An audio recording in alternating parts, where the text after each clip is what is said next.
Are you serious? Are you serious, guys? This thing in Libya is getting very dangerous.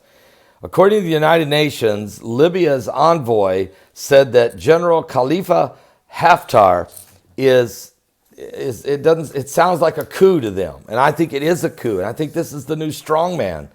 And are we looking at another Muammar Gaddafi here? It's been 8 years since Muammar Gaddafi was drug out of into the street and pistol whooped before he and his son Coup were killed. And that's the question. This guy is very, very aggressive. He's very powerful. He's very well respected among his troops, but he's trying to take over the nation.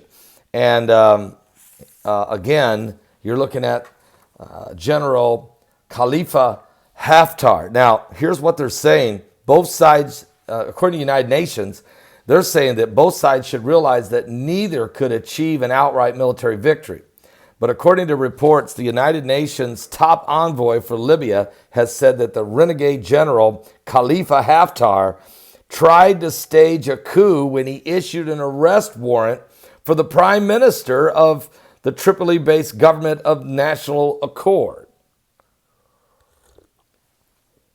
Speaking to the BBC radio, special representatives said that General Haftar's decision to issue the course of his offensive arrest warrants against the prime minister. And remember, this prime minister is not an elected prime minister. He's the Tripoli-based government of what's called the National Accord. They're just piecemealing a government together right now. Okay, but after Muammar Gaddafi and after ISIS and after all the rogue radical jihadis and the terrorists running around, Haftar announced an attack against Tripoli on April 4th to wrestle control away from Libya from the armed groups that backed the UN-backed GNA headed by al-Sira. But the 75-year-old who cast himself as the foe of extremism, but is viewed by opponents as a new authoritarian leader in mold of the former strongman Muammar Gaddafi, has vowed to continue his offensive until Libya is cleansed of terrorism. That is his mindset.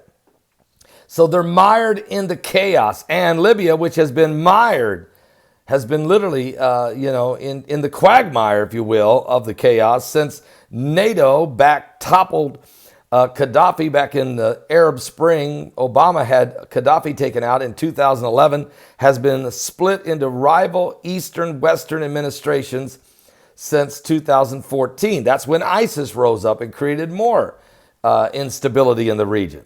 Matter of fact, in March of 2016, the GNA chief al-Sara arrived in Tripoli to set up a new government, but Haftar allied administration in the eastern cities refused to recognize this authority.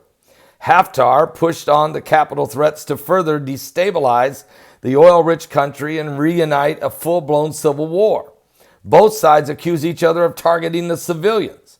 At least 174 people have been killed. 756 have been wounded since the LNA started its offensive on April 4th. LNA would be the Libya National Army under General Khalifa Haftar. And they're saying that according to the World Health Organization, it says it's deployed additional surgical staff to support hospitals who are receiving a lot of trauma cases. About 15,700 people have been forced to flee their homes because of the conflict, according to the UN Office for the Coordination of Humanitarian Affairs, with a significant number of others still stuck in conflict zones. Haftar's side confirmed the warrant had been issued and that Al Jazeera government said it had been immediately rejected. Now, we're in a military stalemate right now, and diplomats believe that Haftar, for now, faces no pressure to stand down. But backers, including the United Arab Emirates and Egypt and even France, who see him as the best bet to end the chaos that is plaguing Libya since Muammar Gaddafi fell in the Arab Spring of 2011. So I saw where he was meeting with French President Emmanuel Macron a couple days ago. He also has the support of President El-Sisi of Egypt and the leaders of the Kingdom of the United Arab Emirates. So Qatar's foreign minister said in a tweet that Haftar's actions were obstructing international efforts toward dialogue in Libya. Air raids and shelling have hit civilian infrastructures and residential homes, especially in the southern portion of Tripoli, where Haftar's forces have sought to penetrate government defenses. The United Nations Humanitarian Agency said that targeting civilians was a violation of, course, international humanitarian law. And UN support missions in Libya warned in a statement that the bombing of schools, hospitals, ambulances, and civilian areas is strictly prohibited, although Haftar says that is not who he's attacking.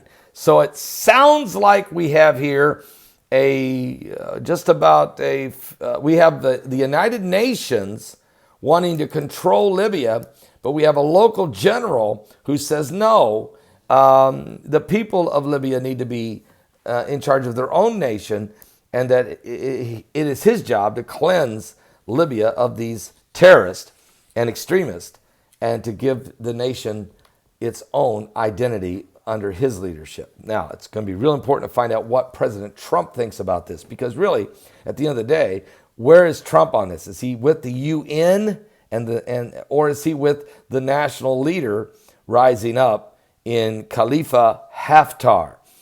Personally, look, I know there's enough sin to go around there. I know there's enough blame to go around there.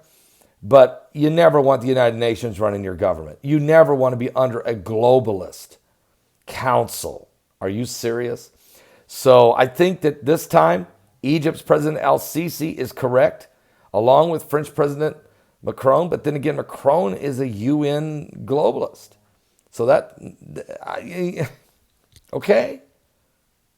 So chaos in the Middle East. And here's the big problem. They're expecting 800,000 migrants, maybe up to 1 million immigrants, will have to flee Libya, and guess where they're going? You got it. Europe. So break out the yellow vest. There'll be some more protests if this happens. I'm living and telling you that we're living, all of us, in the last days. Are you saved? Give your life to Jesus Christ. What? Because Jesus saves.